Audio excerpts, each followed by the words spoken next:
Production funding for Ruckus has been provided by a gift from the Hartwig family and viewers like you.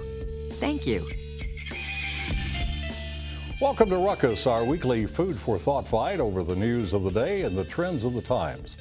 I'm Mike Shannon. The Ruckettes join me shortly, and our topics this week: the options for KCI expand, a call to expand options in the Kansas City School District, and Senator Dole tells the GOP to lose Cruz, plus roast and toast. But we start with our Newsmaker segment and welcome Kansas City Councilwoman Teresa Lohr, the at-large representative for the 2nd District. Councilwoman Lohr previously served on the council from 1995 to 2003, winning election again last year. The councilwoman is one of the strong advocates for finding ways to renovate rather than rebuild 43-year-old Kansas City International Airport. She was the catalyst for a recently unveiled option to redo Terminal A, maintaining the convenience features so many critics fear will be lost if the airport is rebuilt. So let's find out some more. Say hello and welcome to Councilwoman Teresa Lohr. Thanks for joining us. Good to see you again. Thank you, Mike. Good to be here. Spokesman for the company you asked to come up with this idea for KCI said the goal, and I'll quote him now, is keep all the good stuff and fix all the bad stuff. Is that your view as well? That's exactly right. There's a very opinionated group, and you're either on one side or the other of the airport at this point in time in this city. However, I think the larger group, which is to reuse and rehabilitate the terminals that we have now, are in the majority. So I think we need to take a look at what we've got and not be so hasty to tear the building down. The buildings, there are 3 terminals out there. But only 2 are used, right? Only 2 are used right now, yes. Do you think there is any kind of an urgent, serious need to change KCI dramatically? No, I do not. The airport's running just fine. The biggest complaints we have are the aesthetic pieces, which is how it looks. So that's not that hard to change. I want to, remind the folks here in Kansas City. A few years back, we thought about tearing down our stadiums, our ball stadiums, and rebuilding somewhere else. And at the time, Catherine Shields, the Jackson County executive, said, no, we're going to rehab those. And she spent about 1/3 of the money that she would have spent on tearing them down and rebuilding them somewhere else. And we have, to date, the most gorgeous stadiums in the country, if not the world. I mean, they're beautiful. They're compared to none. At that time, Ms. Shields was the county executive. She's now back on the city council, and if I recall correctly, she's not an advocate of rebuilding KCI either. That's correct. Good preservation here. Well, I don't know if you saw this poll in the Kansas City Star. The Star asked some questions about KCI, asked people to respond by text or email. It's not a scientific poll. Right. But question 4, based on what I know right now, I would vote to build a new terminal at KCI. That's the question. 66% said yes, 34% said no. Do you find that counterintuitive? No, not really. That's a very subjective poll. I mean, you have to read the paper in order to answer you think the poll. Paper, the Star wants a new airport and therefore would make this poll come out the way they wanted? It seems like well, I'm not sure about the poll, but it seems like the editorial board is certainly leaning towards supporting a new airport. Well, you're on this new airport committee at the city council. Councilwoman Justice is the chair of it, I believe. That's correct. Several active members on that committee. Do you expect they will all come up with their individual plans for KCI? Well, possibly. I mean, anybody can do whatever they want. We're doing our own research out here. We have the aviation committee coming to present to the committee what their recommendations are, or their recommendations even prior to this council being sworn in was to build a new airport. So we know where their leanings are, and so we're getting a lot of that information. What this council wants is the other side. We want to know more about what it would take to renovate and reuse the terminals that we have now. Not just a facelift. I mean, taking it down to the bones, just like we did with the stadiums, rebuilding from the inside out, new HVAC, new everything plumbing, electricity, technology, all of that must be incorporated in whatever plan we do. There seems to be some thought that this will all be resolved in May, the finalized plan. Is that too optimistic? Probably not. I think that's way too optimistic. I think the committee and this council wants a lot more information than where we are now. I think the May date comes from an edict from the last council that they were given a certain time to put forth a plan. However, this council is taking a lot more time and a lot more interest in exactly what's happening. What the last council wanted doesn't matter now, does it? That's exactly Thank you very right. much for coming by. It's good to see you. Sure, thank you. And that was Kansas City, Missouri Councilwoman Teresa Lohr. Now let's meet the panel and start a ruckus. Teresa Garza joins us for the first time. She's with Communities Creating Opportunity. Welcome to Ruckus. Gwen Grant is president and CEO of the Urban League in Kansas City. Patrick McInerney is a former prosecutor, now in private law practice with Denton's. And attorney Steve Marakian is with the law firm of Wersch, Hobbs, and Marakian. The Ruckus Court is now in session. Justice Shannon presiding. All right. Let's follow up on my discussion with Councilwoman Lohr and the continuing debate over Kansas City International's future. The airport's principal tenant, Southwest Airlines, says the most practical and least expensive option is a new one-terminal airport at the approximate cost of just under $1 billion. The option to renovate is said to be more costly, just over $1 billion. The plan discussed with Councilwoman Lohr is estimated to be much less expensive, about $335 million, a dramatic difference in cost, to state the obvious. So is it prudent to keep debating various plans to redo KCI? Or is it finally time to end the debate, formulate a plan, present it to the public for a vote? Let's begin with Patrick. Well, so here's the questions we need to ask. What do we get in return for what we're spending? What are we spending, and really what kind of a time frame are we looking at? So this newest renovation plan talks about a $300 and some odd million plan, but we don't know if that's a 10-year renovation, if that's a 15. I mean, what do we get in exchange for that? Are we buying ourselves possibly a 25 or 30-year airport? Nobody seems to understand that.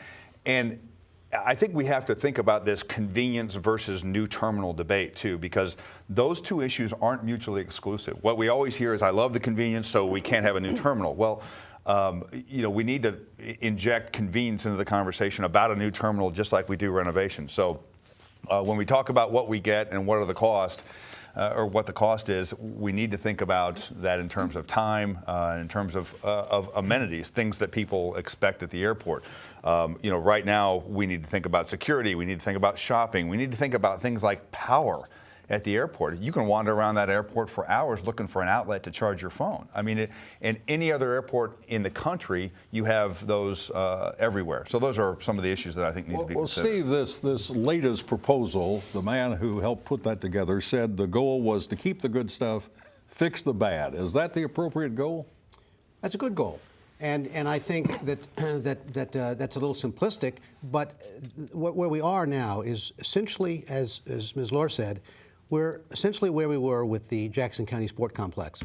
There comes a time when you narrow it down to two plans, for example, maybe three, but I'd say two plans.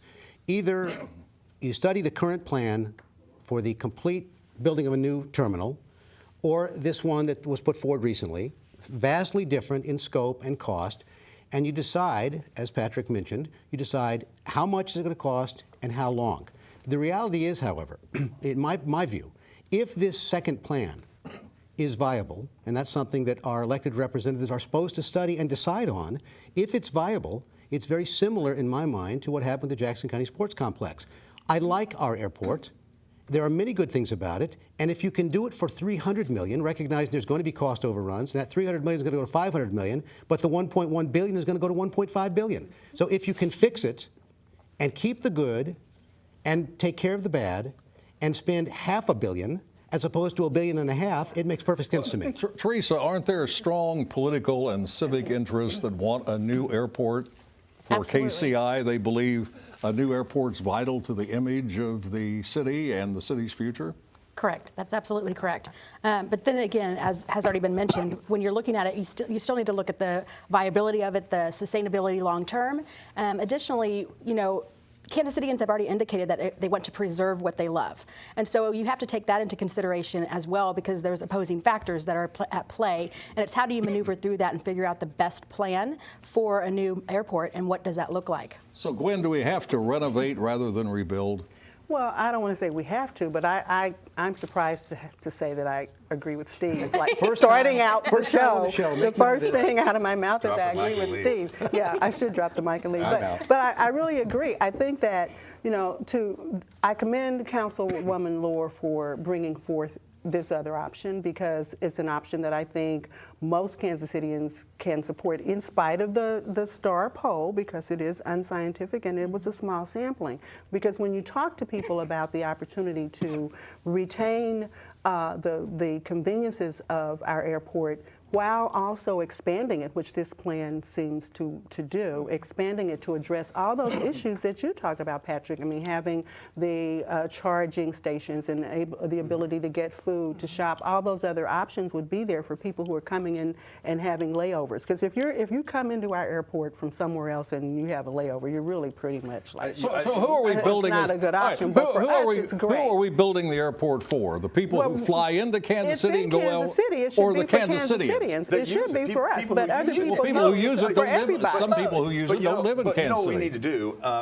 It's a civic emblem too. So when you've got 61% of the people that live in this city that say KCI sends the wrong message because it's a dump and it's run down, that's a problem. I mean, that's and an it's issue. got to be fixed. Yes. But that doesn't mean you have to totally tear it down to get to Except that to a better 61%, image. okay, many of them travel to airports out of the city, And and they come hate back it. and they say, these are horrible airports. Hate We it. love Right. Kansas, Yeah. because, so don't give me the 61% stuff. dispute Give me a reasonable plan. I'm going to tell you. I travel Listen, a lot. I want a new and better airport, but I think we ought to look at As someone who remembers when KCI was first built, I look back with amusement because people now love KCI and won't give it up. But when it was built, people hated it and called it Kansas City inconvenient because of its location, You know what? Right. not The location- realizing the that Kansas City location would still expand sucks. northward Right. in 20, 30 years. Might we be equally myopic now about what the next 20 or 30 years will And mean you know for what? If you Kansas talk City? about security, it was obsolete on day one. The day it opened, it was obsolete in a security sense. All right. It's got problems. This debate is now obsolete because we're moving on to the next topic. Just as the Kansas City, Missouri School District selects yet another new superintendent, a new Midwest Voices writer for the Star, Rebecca Hassig, says the district is slowly going out of business, patrons are voting with their feet, and charter schools are growing. The writer urges the district to decentralize control and give more freedom and flexibility to individual school administrators and teachers. Essentially, her message is this: get the central office out of running schools. The writer certainly has credentials to bolster her views. She's the former director of education initiatives at the Kauffman Foundation, holds a master's degree in public policy from Harvard, and is the parent of a charter school student. So should this new superintendent, Mark Bedell, pay attention to these recommendations? Gwen?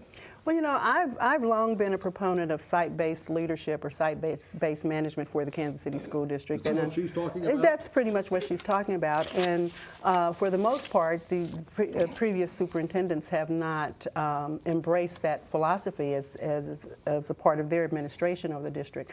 The key about it, though, is this: that the success of a school depends on the quality, the caliber of that site-based leader the resources that they have at their disposal, the support that they have from the surrounding community. A number of factors come into play, but site-based leadership models across the country tend to prove successful in achieving high academic outcomes for children.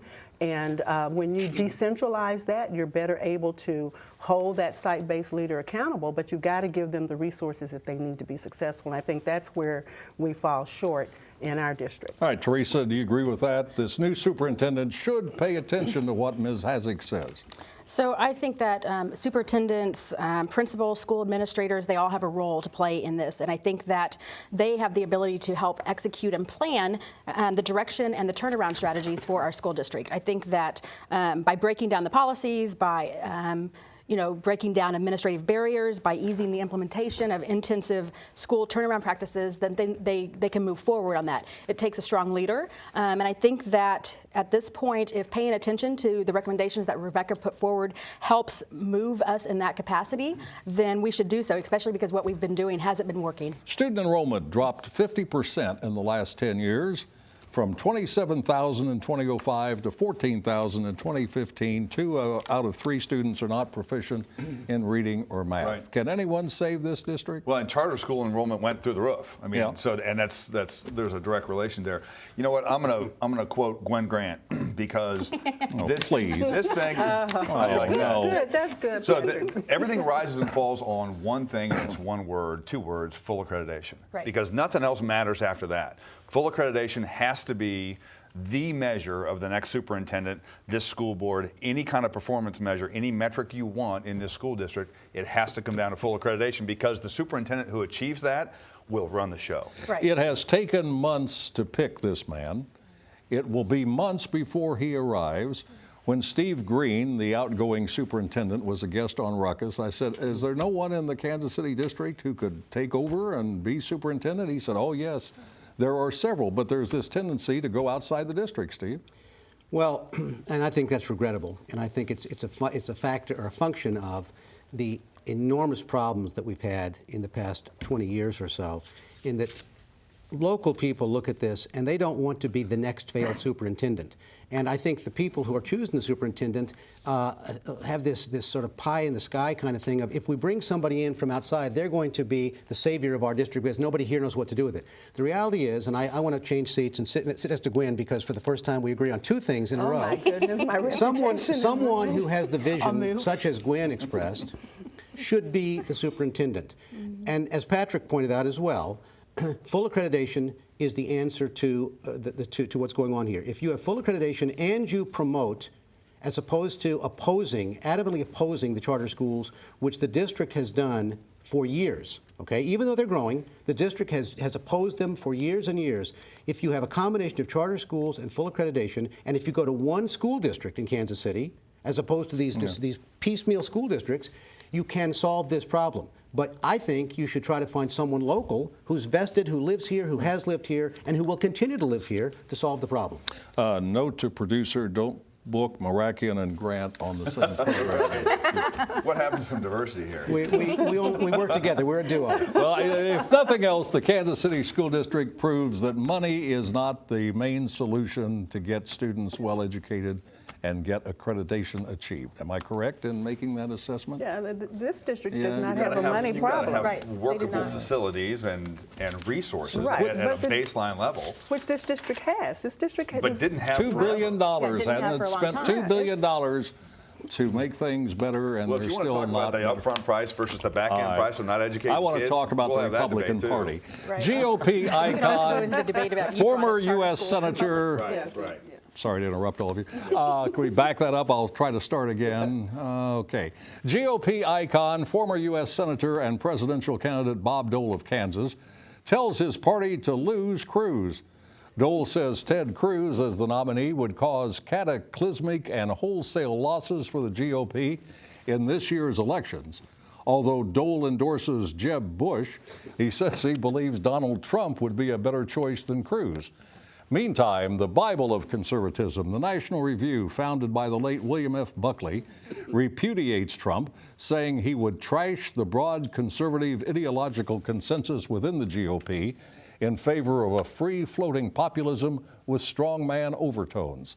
So, Steve Marakian, as a staunch conservative, what do you make of all of this? Well, first of all, as much as I respect Bob Dole as a human being and a person for his service, he is not a conservative. He never has been a conservative. And the notion that, first of all, he would support Jeb Bush shows just how out of touch he is. But secondly, the notion that Donald Trump is the person who should be the standard bearer for the Republican Party of today, not the Republican Party of 1986 or whatever, when he ran and lost by about 1,000 electoral votes. Okay? 96. Whatever it was. He's so old, who cares at this point? But the fact of the matter is, the Republican Party has an opportunity this year. And I've done the research, and I've looked at Nate Silver, and he does the research. I've looked at all the metrics. Everything says this is a year any good Republican nominee is going to win, whether it's Clinton or clearly Sanders. What they have to have is the right candidate. They've got 2 or 3 who can win. Rubio can easily win, easily. I've done the studies. Cruz can probably win.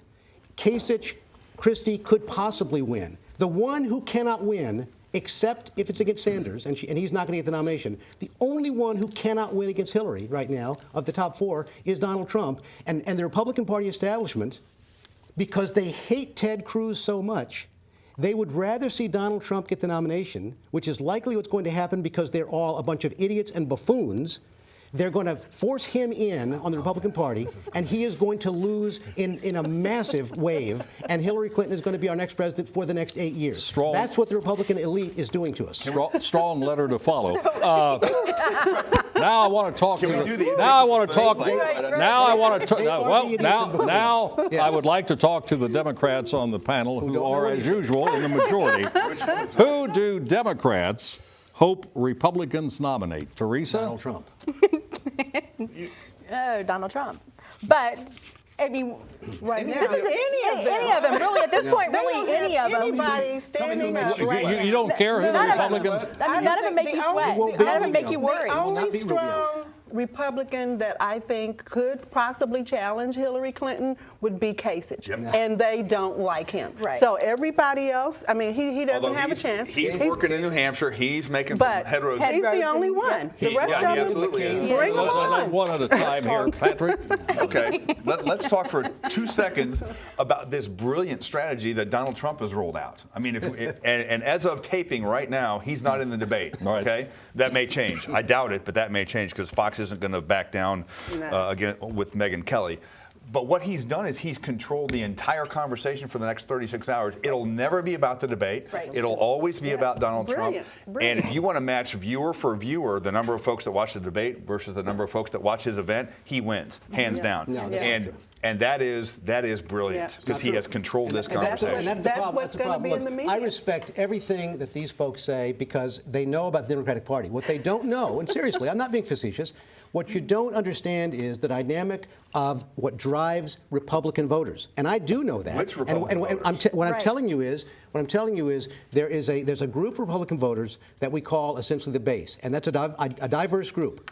But the fact of the matter is the people who are supporting Trump right now, okay, are a mixture of a lot of people who are just as angry as hell. And who they're angry at is the Republican establishment. And the Republican establishment is trying everything they can to defeat Ted Cruz. But which and they'd rather have Steve, there's more we're than one talking guys. No, establishment. we're talking guys like Mitch McConnell, Karl Rove, the guys who have run the even Republican within Party the for Republican years. Party, they're Absolutely. othering Those one guys another. would have a candidate. They They have a common candidate. They want a guy. They would like Rubio. Right. They would love Bush. Rubio is the only one who could be a semi-establishment candidate and win. Donald Trump is not going to beat Hillary Clinton. He's not. We'll nominate Cruz somebody. Could. We'll nominate somebody next week. Now it's time for Roast and Toast, where the Rockettes offer a pat on the back or a kick in the pants to people and events in the news. We begin with the low-key Steve Marakian. I salute Donald Trump, the bully of Broadway, for proving that you really can fool some of the people all the time, and the Republican Party establishment for hating Ted Cruz enough to support this progressive Democrat. Cruz is conservative through and through. Trump was a registered Democrat most of his life. He supports partial birth abortion. He supported Obamacare. He voted for Obama. If these aren't conservative credentials, I don't know what are. Donald is going to make the fatherland great again by working around the Constitution, not under it. Does any of that sound familiar? Apparently not to Sarah Palin and the party elite. Gwen. I toast the Texas grand jury for choosing not to indict Planned Parenthood and instead indicting the 2 members of the Centers for Medical Progress for tampering with government records and committing fraud, for falsifying information, for producing a doctored video to vilify Planned Parenthood. So kudos to the Texas grand jury. Patrick. So I'm going to roast 2 Democratic state representatives from St. Louis, Courtney Allen Curtis and Michael Butler, who got into a brawl in an alley, evidently, a couple, 3 nights ago. Don't know if it was legislative or whatever, but you know, you're on the same team. It's a small team in the Missouri House, so that kind of attention is not attention anybody particularly needs. All right, Teresa. Yes, I want to toast the Jackson County Legislature on making history. Since 1974, there have been some very strong women that have sat on that body. You've got Mamie Hughes, Claire McCaskill, Judge Lisa Hardwick, Kay Barnes. The list is long. Women who stuck by their convictions and still were able to get things done under political pressure. And so I want to say salute to the Jackson County Legislature for nominating 2 women as their chair and vice chair for 2016. All right, and finally, here is a mild roast to a couple of angry Ruckus viewers who emailed their discontent last week. One is troubled because I gave my opinion, something I've only been doing since the program premiered in 1995. Another is offended because I played a short excerpt from an NRA commercial praising its presentation, not necessarily its message. Hosting Ruckus is a continuous learning process. The first and most lasting lesson you learn is this: you can't please all the people all the time. You can only try. And so that is Ruckus for this week. We're back next Thursday at 7. Now for the Ruckettes and the crew, I'm Mike Shannon saying thanks very much for watching and good night.